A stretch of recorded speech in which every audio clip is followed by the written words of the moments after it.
अरविंदर सिंह लवली अपना नामांकन करने पहुंचे। कांग्रेस के पूर्वी दिल्ली से उम्मीदवार हैं। शास्त्री नगर के डीएम कार्यालय में आज वो नामांकन करेंगे। तो अरविंदर सिंह लवली कांग्रेस के पूर्वी दिल्ली से उम्मीदवार हैं, वो आज अपना नामांकन भरेंगे। डीएम ऑफिस शास्त्री नगर में वो अपना पर्चा दाखिल करेंगे। कांग्रेस के पूर्वी दिल्ली के उम्मीदवार हैं अरविंदर सिंह लवली और बड़े चेहरे कांग्रेस के वो माने जाते हैं। और आज अरविंदर सिंह लवली अपना नामांकन करने पहुंचेंगे। कांग्रेस के पूर्वी दिल्ली से उम्मीदवार हैं, उनका मुकाबला आम आदमी पार्टी के आतिशी ने से है और इसी सीट से बीजेपी ने गौतम गंभीर को उतारा है।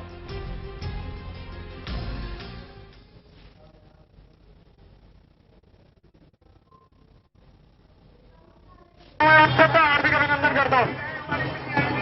बहुत सारी आगे की कार्रवाई जो है अमित भाई और आगे की कार्रवाई जो है अभी भाई ने जो है मौके का जायजा लिया हमारे संवाददाता तरुण कालरा ने। ईस्ट दिल्ली से अरविंदर सिंह लवली के नॉमिनेशन की तस्वीरें आप मेरे पीछे देख सकते हैं। डीएम गीता कॉलोनी के बाहर की ये तस्वीरें हैं और यहाँ पर जो समर्थकों की तादाद है एक तरह से किसी भी उम्मीदवार के लिए शक्ति प्रदर्शन की तरह होता है। कितने आश्वस्त हैं अरविंदर सिंह लवली के कैंडिडेचर उनकी जीत को लेकर आप? 200% बिल्कुल हम जीत के अग्रसर हैं और 200% हम जीतेंगे। और ये टिकट जो राहुल गांधी जी ने दिया है, सोनिया गांधी ने दिया, हम उनका धन्यवाद करते हैं कि उन्होंने अरविंदर सिंह लवली जैसे जमीनी कार्यकर्ता सबको दिया है। गौतम गंभीर का डर है क्या? गौतम गंभीर का भारी आदमी है, उस पर केस चल रहा है, वो जमानत पे है, वो उससे कुछ मामला नहीं है। लवली जी जीतेंगे, 100% जीतेंगे, सबसे ज्यादा वोटों से दिल्ली भी जीतेंगे। किन मुद्दों के ऊपर चुनाव हो रहा है ये ईस्ट दिल्ली का? ये ईस्ट दिल्ली का चुनाव विकास के मुद्दों पर हो रहा है। जैसे आपने देखा अरविंदर सिंह लवली इकलौते ऐसे कैंडिडेट हैं जिन्होंने अपने विधानसभा में इतने कार्य करे हैं, उनके कार्यों पर ही वोट पड़ते हैं। और आज ये पहला एक नेता ऐसा है जो जमीन से जुड़ा हुआ व्यक्ति है, उसे टिकट दिया गया है। और रही गौतम गंभीर की बात, इससे पहले एक क्रिकेटर और मैदान में आए थे, चेतन चौहान जी, उनको आपको याद होगा उनकी क्या हालत करके हमने भेज दी। इससे बुरी हालत हम गौतम गंभीर की करके यहाँ से भेजेंगे। माइनॉरिटी का वोट बैंक स्प्लिट तो नहीं होगा? कहीं आम आदमी पार्टी हराने में कामयाब तो नहीं हो जाएगी? नहीं, दलित मुस्लिम वोट अब निर्णायक स्थिति में और अपना दिमाग सेट करके पिछली गलती ना दोहराते हुए इस बार हम लोग कांग्रेस को मजबूत बनाएंगे, उन्हें वोट करेंगे। और हमारे बीच में हमारे अपने विधायक रहे अरविंदर सिंह लवली जी हैं, जो सांसद का टिकट मिला है।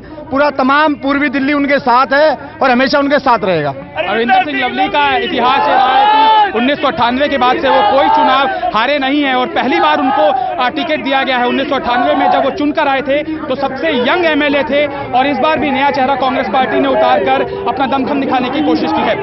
कैमरामैन मनोज के साथ तरुण कालरा, टोटल न्यूज दिल्ली। तरुण कालरा हमारे सहयोगी हमारे साथ जुड़ गए हैं। तरुण, क्या लगता है गौतम गंभीर को इस सीट से उतारा गया है? बीजेपी ने महेश गिरी को टिकट ना देकर गौतम गंभीर को इस सीट से उतारा है। हालांकि अरविंदर सिंह लवली भी एक बहुत दिग्गज नेता है, बहुत बड़ा नाम है। कितना कड़ा मुकाबला है ये?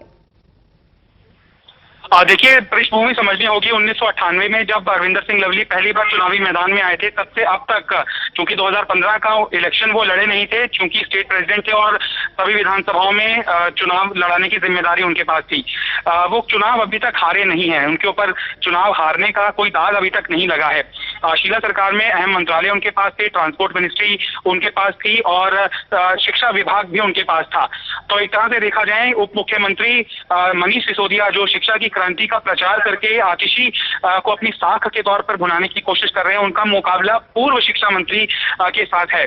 और जहां पर मेट्रो की शुरुआत हुई थी तो वो भी ईस्ट दिल्ली से हुई थी। और 2017 के एमसीडी चुनाव अगर देखें तो ईस्ट लोकसभा चुनाव की अंतर्गत और चांदनी चौक लोकसभा के अंतर्गत कांग्रेस पार्टी दूसरे नंबर पर रही थी। और यहाँ पर एकमात्र जो भी कैंडिडेट सभी पार्टियों ने अपने पिच कर दिए हैं, तो एकमात्र माइनॉरिटी का चेहरा है अरविंदर सिंह लवली। किसी के लोगों को बीजेपी या फिर आम आदमी पार्टी ने टिकट नहीं दिया है। तो उस लिहाज से देखा जाए और कंपैरेटिवली 2009 के चुनाव को देखा जाए, चेतन चौहान प्रूव क्रिकेटर को बीजेपी ने अपना उम्मीदवार बनाया था, तब उनका मुकाबला संदीप दीक्षित के साथ था।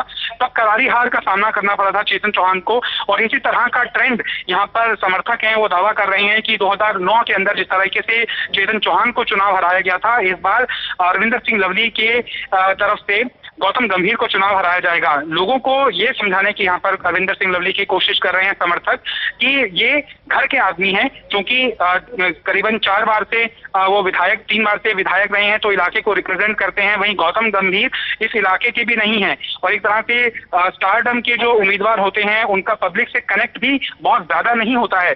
लोगों ने चुनकर तो भेजा होता है कई बार उनको अपना सांसद बनाकर, लेकिन अगर वो लोगों की जमीनी समस्याओं को ही ना सुलझा पाए तो फिर किस बात के वो विधायक हैं, और इसी कारण एंटी इनकम्बेंसी का सामना उन्हें करना पड़ता है। महेश गिरी का जो टिकट काटा गया है, यहाँ पर बीजेपी ने जो कैंडिडेट अपना चेंज किया है उससे भी एक तरह से मैसेज गया है कि जो महेश गिरी का जो काम था वो विवादों में था, वो प्रश्न चिन्ह उनके ऊपर खासे लग रहे थे, उनकी विजिबिलिटी को लेकर भी सवाल उठा करते थे।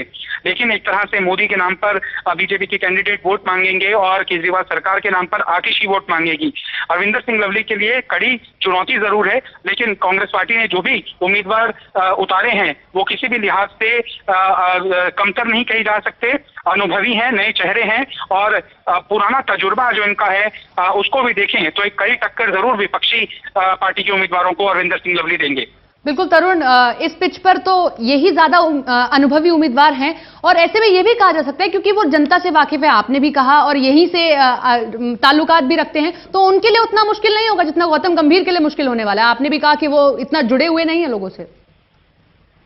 देखिए, कांग्रेस चूंकि लंबे वक्त से मैं देख रहा हूं, कई बार ऐसा होता है कि जो कांग्रेस के अंदर के ही भीतर घात होते हैं उससे उम्मीदवार को शिकार उनका होना पड़ता है, और जो घोषित उम्मीदवार होते हैं विपक्षी दलों के, बीजेपी और आम आदमी पार्टी के, जब तो उनसे लड़ाई का मौका आता है तो कांग्रेस का उम्मीदवार आधी हिम्मत हार जाता है। अरविंदर सिंह लवली जो कि अपनी संगठनात्मक शैली के कारण काफी चर्चा में रहे हैं, दिल्ली प्रदेश कांग्रेस के अध्यक्ष रहे हैं, तो माना जा रहा था कि उनसे माइनॉरिटीज के नेता शायद नाराज हो सकते हैं। लेकिन यहाँ पर पूर्व सांसद परवेज हाशमी उनकी उम्मीदवारी में उनके साथ कंधे से कंधा मिलाकर आ रहे हैं। आसिफ मोहम्मद खान जो कि ओखा के विधायक हैं वो भी यहाँ पर नजर आ रहे हैं। नसीब सिंह जो कि विश्वासनगर के विधायक थे वो भी यहाँ पर नजर आ रहे हैं। डॉक्टर AK वालिया जो कि शीला सरकार में उन्हीं के मंत्रिमंडल में शामिल थे, अरविंदर सिंह लवली भी उनके साथी थे, वो भी यहाँ पर सपोर्ट करने के लिए आए हैं। पूर्व परिवहन मंत्री शीला सरकार में नरेंद्र नाथ उनके समर्थन में उनके साथ कंधे से कंधा मिलाकर नामांकन दर्ज कराने के लिए आए हैं। और समर्थकों का जो हुजूम अरविंदर सिंह लवली अपने साथ आए हैं, दरअसल किसी भी उम्मीदवार के लिए एक तरह से शक्ति प्रदर्शन की तरह होता है। जैसे ही गौतम गंभीर का नॉमिनेशन यहाँ पर खत्म हुआ, वो वापस गए, उनके कुछ समर्थक रुके हुए थे, तो यहाँ पर एक तरह से हजारों की संख्या में जो तो उन्हीं दोनों खेमों के बीच में एक तरफ से मोदी मोदी के नारे लग रहे थे, एक तरफ से राहुल राहुल के नारे लग रहे थे। लेकिन चूंकि गौतम का नॉमिनेशन हो चुका है तो मोदी के नारे लगने वालों की संख्या कम थी और अरविंदर सिंह लवली चूंकि अंदर दाखिल हो रहे थे इसलिए उनके समर्थकों की संख्या ज्यादा थी।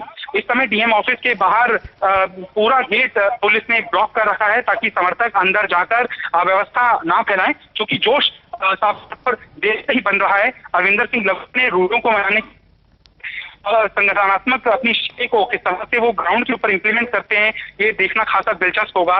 लेकिन तरुण, क्या अरविंदर के साथ में कोई और बड़ा चेहरा नजर आ रहा है?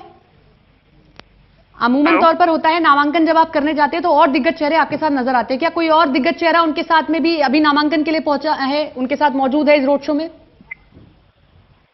देखिए, रोड शो इनका DM ऑफिस के बाहर से ही शुरू हुआ था और तभी से जो पूर्व विधायक हैं, पूर्व मंत्री हैं, पूर्व सांसद हैं और अरविंदर सिंह लवली के साथ हैं, कुलजीत सिंह नागरा जो कि दिल्ली कांग्रेस के सह प्रभारी हैं, वो भी अरविंदर सिंह लवली के साथ हैं, पंजाब को रिप्रेजेंट करते हैं।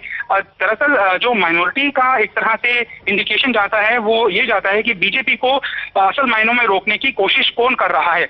तो यहाँ पर जो कांग्रेस पार्टी ने अपना कैंडिडेट उतारा है उस लिहाज से दमखम रखते हैं ताकि वो बीजेपी को कड़ी चुनौती दे सकें। इस सीट के ऊपर माइनॉरिटीज की संख्या दूसरे नंबर पर है। सबसे पहली जो सबसे ज्यादा तादाद है वो नॉर्थ ईस्ट के ऊपर है जहां पर शीला दीक्षित चुनाव लड़ रही हैं। उसके बाद ईस्ट दिल्ली का नंबर आता है जहां पर करीबन 17 से 18% माइनॉरिटीज का वोट बैंक है और अगर वो एक तरफा पड़ा तो किसी भी उम्मीदवार को वो एज जरूर देने के लिए साबित हो सकता है, करने के लिए अच्छा साबित हो सकता है। तो यहाँ पर जो मुस्लिम समर्थक हैं वो भी अरविंदर सिंह लवली अपने साथ लाए हुए हैं। जो मुस्लिम पूर्व विधायक हैं, जो पूर्व सांसद हैं परवेज हाशमी, उन्हें भी साथ अरविंदर सिंह लवली लाए हुए हैं। तो एक तरह से संकेत दिए जा रहे हैं कि माइनॉरिटीज के जो भी कद्दावर नेता पूर्वी दिल्ली से ताल्लुक रखते हैं उनका साथ अरविंदर सिंह लवली को मिल रहा है। शुक्रिया तरुण तमाम जानकारी के लिए।